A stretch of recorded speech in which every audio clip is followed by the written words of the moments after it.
ஓம் விக்னேஸ்வரா போற்றி, ஓம் நவகர்ணர்களை போற்றி. கடகராசி நேர்களுக்கு வணக்கம். கடகராசி நேர்களே, இந்த வீடியோ பதிவில் கடகராசியில் பிறந்தவங்க எந்த கோயிலுக்கு போகணும், அந்த கோயிலுக்கு போனீங்கன்னா உங்களுக்கு பண வளம் அதிகமாகும், கையில் காசு பலம் கூடும், பொருள் வரவு கூடும், நினைத்த காரியம் நடக்கும்.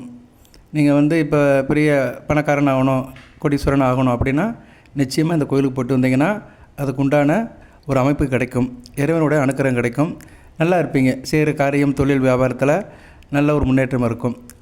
வாழ்நாளில் ஒரு காலகட்டத்தில் ஒரு பெரிய லெவலுக்கு ரீச் ஆவீங்க, அதை வேணால் சொல்லலாம். உடனே நடக்குதோ இல்லையோ கண்டிப்பாக நடக்கும். சரியா நேர்களே? அதுக்கு உண்டான தசாபுத்தி அமைப்பு வரும்போது கண்டிப்பாக நடக்கும். இப்போ கடகராசி நீர் ராசி, சந்திரனுடைய ஆட்சி வீடு.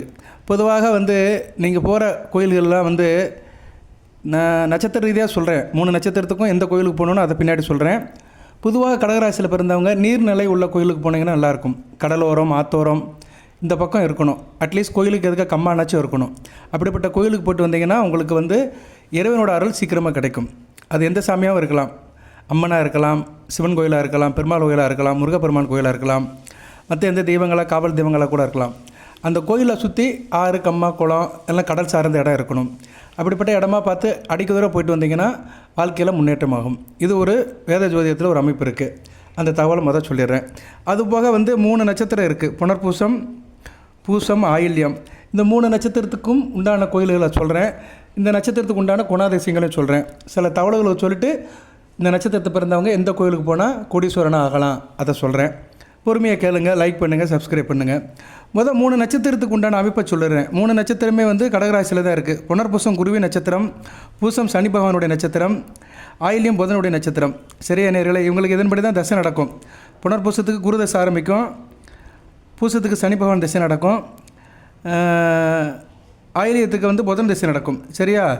ரைட்டு. இப்போ புனர்பூசம் அப்படின்னா அது எதனுடைய அமைப்பு சார் அப்படின்னா ராமர் பிறந்த நட்சத்திரம்.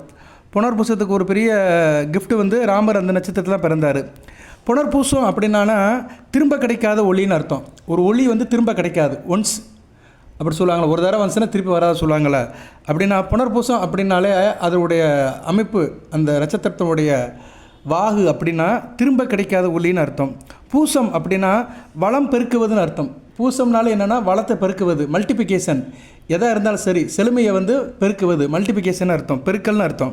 ஆயில்யம் அப்படின்னா ஆற தழுவி கொள்வது, ஆலிங்கனம் பெருகுது. ஆலிங்கம்னா என்ன அர்த்தம்னா ஆற தழுவி கொள்ளுதல். ராமரும் ஆஞ்சநேயரும் ஆலிங்கனம் பண்ணாங்க அப்படின்னா ராமர் ஆஞ்சநேயரை கட்டி தழுவிக்கிட்டாரு, அந்த பாசத்தில் தழுவினார்னு அர்த்தம். அதைத்தான் ஆயில்யம் அப்படின்னாலே தழுவி கொள்வதுன்னு அர்த்தம்.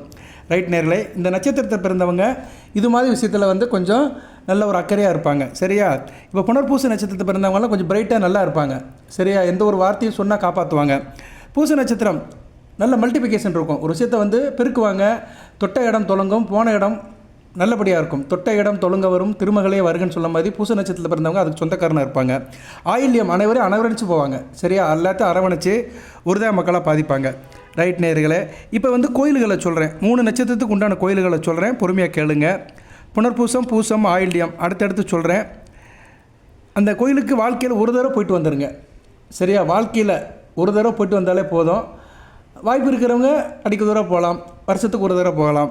இப்போ புனர்பூச நட்சத்திரத்தை பிறந்தவங்களை சொல்கிறேன், பொறுமையாக கேளுங்க. மற்ற 2 நட்சத்திரக்காரங்களும் கொஞ்சம் வெயிட் பண்ணுங்கள். புனர்பூச நட்சத்திரத்தை பிறந்தவங்க ஒரு தவயோகியாக இருப்பாங்க. சரியா? சுகங்களை விரும்புவாங்க, நல்ல ஒழுக்கமாக இருப்பாங்க. இருப்பினும் சில நேரத்தில் கொஞ்சம் மந்தமாக இருப்பாங்க. சரியா? மந்த புத்தி கொஞ்சம் அதிகமாக இருக்கும். வினயம் மிக்கவர்கள், வினயம் இருக்கும் இவங்ககிட்ட, இல்லைன்னு சொல்ல முடியாது. கொஞ்சம் தேக ஆரோக்கிய பிரச்சனையும் இருக்கும், நோயான உடல்நல தாக்குதலும் இருக்கும். அதிக தாகம் இருப்பாங்க. தாகம்னா என்ன? எல்லாத்துலேயும் ஒரு தாக மோகம் அதிகமாக இருக்கும்.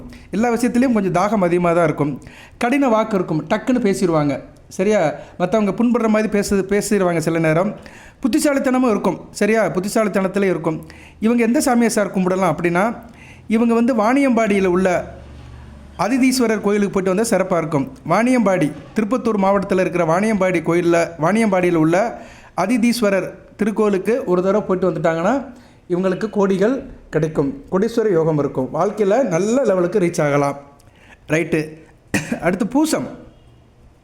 பூச நட்சத்திரம் சனி பகவானுடைய நட்சத்திரம். சாந்தமான மனப்போக்கு இருக்கும், எல்லாராலும் விருப்பப்படுவாங்க. பூச நட்சத்திரத்தில் பிறந்தவங்களுக்கு எல்லாரும் லைக் பண்ணுவாங்க, எல்லாரோடைய லைக் உங்களுக்கு கிடைக்கும்.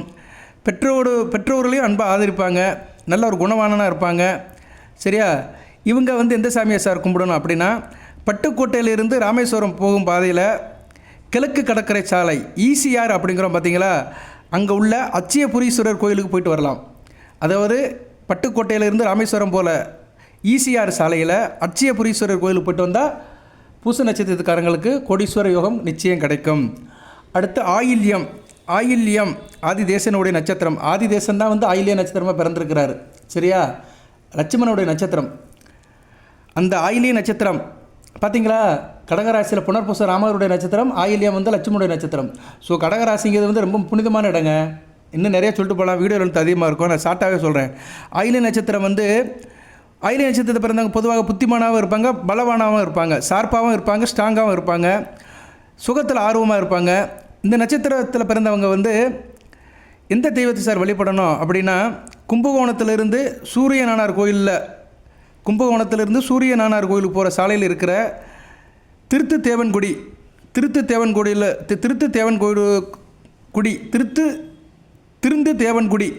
தேவன்குடியில் இருக்கிற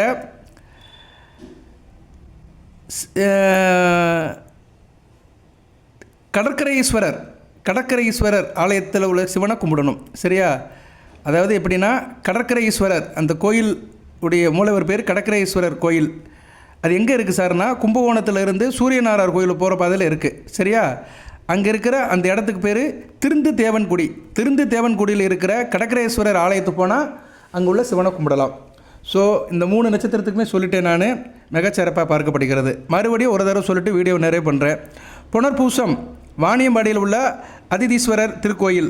பூசம் கிழக்கு கடற்கரை சாலை பட்டுக்கோட்டை டு ராமேஸ்வரம் போகிற பாதையில் உள்ள அச்சயபுரீஸ்வரர் கோயில். ஆயில்யம் கும்பகோணம் டு சூரியநாராயணர் கோயிலுக்கு போகிற பாதையில் உள்ள திருந்து தேவன்குடியில் உள்ள கடற்கரை ஈஸ்வரர் ஆலயம். ஓகே நேயர்களே, வாழ்த்துக்கள். இந்த 3 கோயிலுக்குமே இந்த 3 நட்சத்திரத்தில் பிறந்தவங்க போயிட்டு வந்தீங்கன்னா நிச்சயம் கோடீஸ்வரர் ஆவது உறுதி. இது வந்து வேத ஜோதிடத்தில் ஒரு ரகசியம், தேவ ரகசியம். இதை நான் சொல்லியிருக்கிறேன். இதுபடி நீங்கள் காரியத்தை பண்ணுங்க. வாய்ப்பு இருக்கிறவங்க போங்க. அவசரப்பட்டு தான் போகணும் கிடையாது. மைண்டில் வச்சுக்கிட்டு வாழ்க்கையில் ஒரு தடவைனாச்சும் போங்க. வாய்ப்பு கிடைக்கும்போது போயிட்டு வாங்க. குடும்பத்தோடு போயிட்டு வந்தீங்கன்னா மிகச்சிறப்பாக இருக்கும். இதுபோல் உங்கள் குடும்பத்தில் மற்ற ராசியில் சில பேர் பிறந்திருப்பாங்க, மற்ற ராசியில் மற்ற நட்சத்திரத்தில் பிறந்திருப்பாங்க. அவங்களுக்கு நான் வீடியோ போடுவேன், அதை நீங்கள் பார்த்துக்கோங்க. வாழ்த்துக்கள் நேயர்களே. எல்லாம் வல்ல இறைவன் கடகராசி நேயர்களுக்கு, புனர்பூசம் பூசம் ஆயில்ய நட்சத்திர நேயர்களுக்கு சில சௌபாகியத்தையும் சில ஐஸ்வர்யத்தையும் சில நன்மையிலும் கொடுப்பார். அனைத்து வளங்களை பெற்று தேக ஆரோக்கியத்துடன் தீர்க்காயலுடன் நீடியோடு வாழ்க, நிறைந்த வளம் பெறுக. நன்றி நேயர்களே.